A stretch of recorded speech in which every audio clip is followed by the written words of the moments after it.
राज्य सरकारच्या शासन आपल्या दारी लाडकी बहीण योजनेचे मेळावे आणि अन्य कार्यक्रमांसाठी लोकांची ने-आण करण्याकरता एसटीच्या गाड्यांचा वापर करत आहे। काल वारणानगरमध्ये झालेल्या राष्ट्रपतींच्या कार्यक्रमासाठी सुद्धा कोल्हापूर विभागातून 700हून अधिक गाड्या आरक्षित करण्यात आल्या होत्या। त्यामुळे काल दिवसभरातील एसटीच्या जवळपास 1000 फेऱ्या रद्द कराव्या लागल्या होत्या। त्यामुळे प्रवाशांचे हाल झाले। दुर्गम आणि डोंगराळ तालुका असलेल्या राधानगरी तालुक्यात सुद्धा काल हेच चित्र दिसलं। मुळात राधानगरी आगारासाठी 70 गाड्यांची गरज असताना या आगाराचं कामकाज 45 गाड्यांवरच सुरू आहे। काल राष्ट्रपतींच्या दौऱ्यासाठी या आगाराकडील 5 गाड्या आरक्षित केल्यामुळे तालुक्यातील एसटी सेवा विस्कळीत झाली।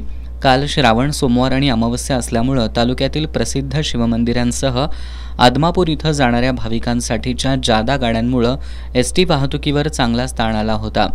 कोकणातून येणाऱ्या गाड्यांच्या अनेक फेऱ्याही रद्द झाल्या। त्यामुळे वाहतूक व्यवस्था विस्कळीत झाली होती। प्रवाशांना एसटी बसस्थानक आणि प्रवासी थांब्यावर ताटकळत थांबावं लागलं। विद्यार्थ्यांची सुद्धा गैरसोय झाली।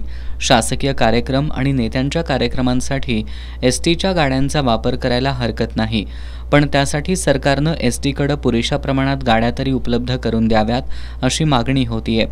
एस न्यूजसाठी नामदेव कुसाळे।